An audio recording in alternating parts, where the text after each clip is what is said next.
Recent में terrorism global scale पर एक बड़ी समस्या बना हुआ है। टेररिज्म की प्रॉब्लम से अफेक्टेड होने वाले देशों में भारत सीरियसली अफेक्टेड कंट्रीज की कैटेगरी में आता है। टेररिज्म एंड नक्सलिज्म की बढ़ती समस्या से निपटने के लिए unlawful activities prevention act UAPA 1967 में एंटी टेरर प्रोविजन को शामिल किया गया है। पर क्या है असल में यूएपीए और कितनी बार इसमें अमेंडमेंट किया गया और अमेंडमेंट के बाद क्या बदलाव आए, आज की चर्चा इसी पर। नमस्कार, आप देख रहे हैं इनकोट न्यूज और मैं हूं हिमाद्री जोशी आपके साथ।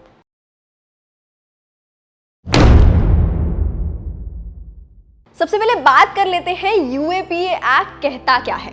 Unlawful activities prevention act is an Indian law aimed at prevention of unlawful activities association in India. Its main objective was to make powers available for dealing with activities directed against the integrity and sovereignty of India. यानी कि UAPA कुल मिलाकर एक ऐसा भारतीय कानून है जिसका ऑब्जेक्टिव, जिसका उद्देश्य भारत में गैर कानूनी गतिविधियों के संग की रोकथाम करना है, साथ ही भारत की अखंडता और संप्रभुता के खिलाफ निर्देशित गतिविधियों से निपटने के लिए शक्तियां उपलब्ध कराना भी है। यूएपीए भारत में लागू कैसे हुआ, इसकी छोटी सी हिस्ट्री भी जान लीजिए।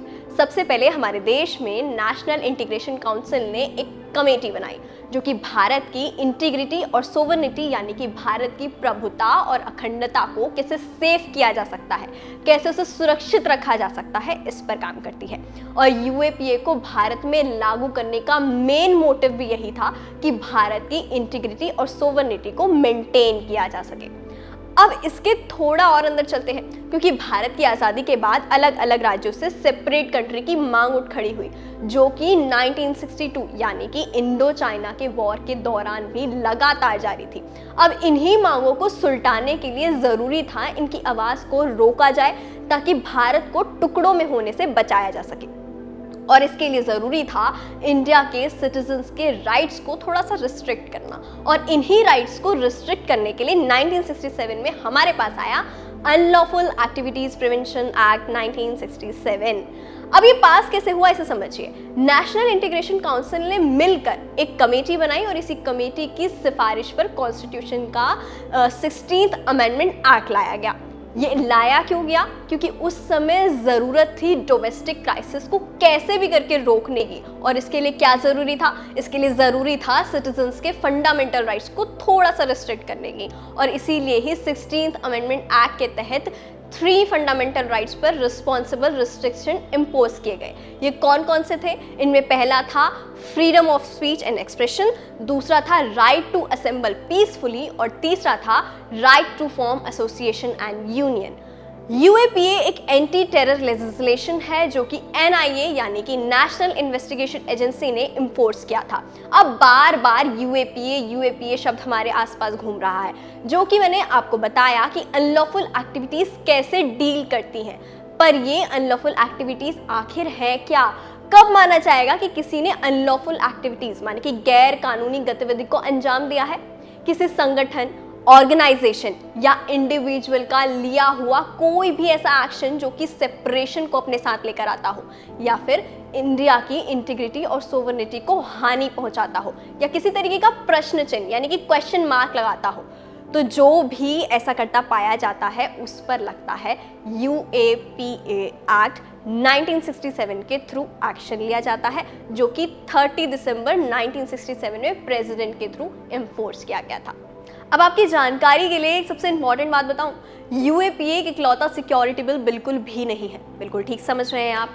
यूएपीए एक्ट लागू हुआ था 1967 में, पर 1967 से पहले preventive detention act, arm force special powers act हमारे पास पहले से ही मौजूद था, जिसके बाद यूएपीए आया। पर मामला यही थमा नहीं, इसके बाद भी कई लॉज इसको लेकर के बनाए गए, जैसे कि maintenance of internal security act, national security act, स्टारडा माने terrorist and disruptive activities act, POTA माने प्रिवेंशन ऑफ टेररिज्म एक्ट। लेकिन अभी हम बात करेंगे सिर्फ और सिर्फ यूएपीए की, क्योंकि इसमें लगातार जब से ये बना है यानी कि 1967 से अब तक कुछ ना कुछ अमेंडमेंट इसमें होते हुए आए हैं। सबसे पहला अमेंडमेंट इसमें हुआ था 2004 में, जो कि टेररिस्ट एक्टिविटीज़ को पनिश कैसे किया जाए और पनिशमेंट क्या होगा इसकी बात करता है।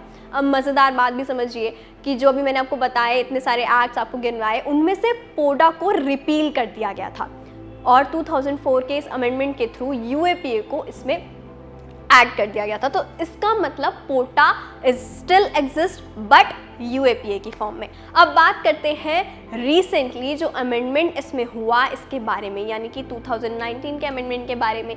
सबसे पहले इस बात को समझिए कि आतंकवाद की परिभाषा यानी कि डेफिनेशन ऑफ टेररिज्म क्या है, कॉन्स्टिट्यूशन ने अभी तक इसे डिफाइन नहीं किया है, पर यूएपीए का 2019 का अमेंडमेंट कहता है भारतीय संसद ने 1967 में unlawful activities prevention act UAPA को बनाया था। हालांकि 2004, 2008, 2012, 2019 में इस कानून में अमेंडमेंट लगातार जारी रहे। इसमें स्ट्रिक्ट प्रोविज़न को लेकर आया गया 2019 में, जिसके बाद से ही ये जो है सवालों के कटघरे में यूएपीए कहीं ना कहीं खड़ा हो गया। अपोजिशन पार्टी और कुछ ह्यूमन राइट एक्टिविस्ट इस एंटी डेमोक्रेटिक यानी कि लोकतंत्र विरोधी भी इस कानून को कहीं ना कहीं बताते हैं। तो इसके सपोर्टर्स इसे टेररिज्म के खिलाफ देश की एकजुटता और अखंडता को मजबूती देने वाला कानून इसे बताते हैं। 2019 के अमेंडमेंट में एक इम्पॉर्टेंट बात ये भी है कि इस कानून के तहत सरकार किसी संगठन या संस्थाओं यानी कि ऑर्गेनाइजेशन और इंस्टीट्यूट्स को ही नहीं बल्कि किसी विशेष व्यक्ति यानी कि इंडिविजुअल पर्सनालिटी को भी आतंकित घोषित कर सकती है केवल शक के आधार पर।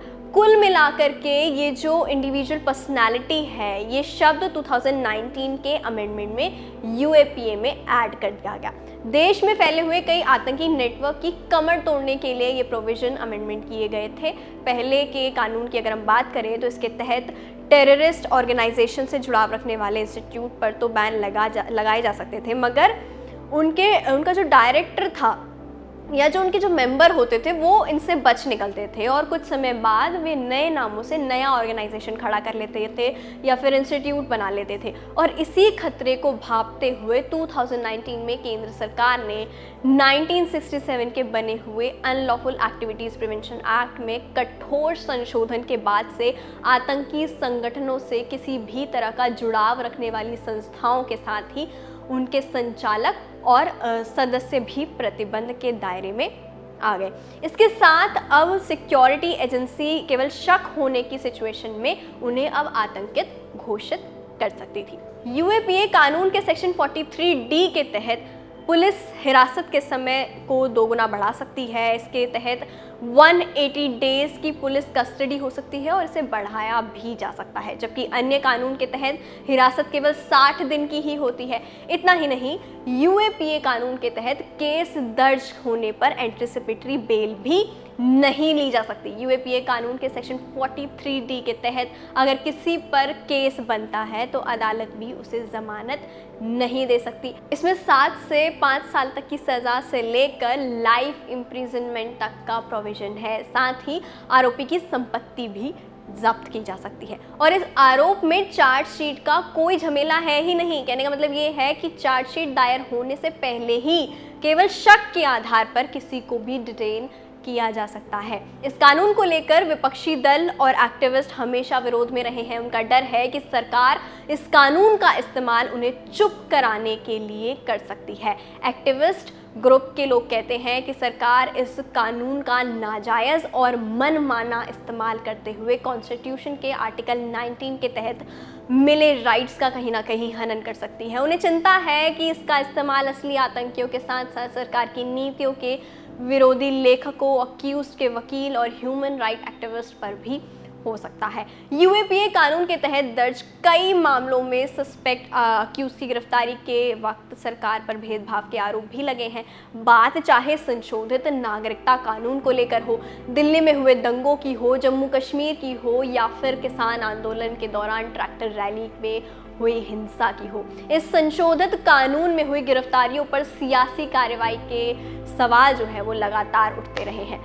तो यूएपीए आखिर है क्या, किस तरीके से इनमें अमेंडमेंट किए गए और अमेंडमेंट कहते क्या हैं, हमने आपको बताया। पर इससे जुड़ा कोई भी सवाल अगर आपके दिमाग में अभी भी है या कुछ चीज़ें जो हैं वो क्लियर नहीं हो पाई हो, तो आप हमें कर सकते हैं कमेंट, क्योंकि वही हम आपको बताएंगे आपके सवालों का सीधा सटीक जवाब। अगर वीडियो आपको पसंद आई है तो आपको करना है लाइक, शेयर, कमेंट और हमारे चैनल को सब्सक्राइब कर दीजिए ताकि ऐसी ही लीगली नोटिफिकेशंस आपको मिलती रहे। मुझे दीजिए इजाज़त, धन्यवाद।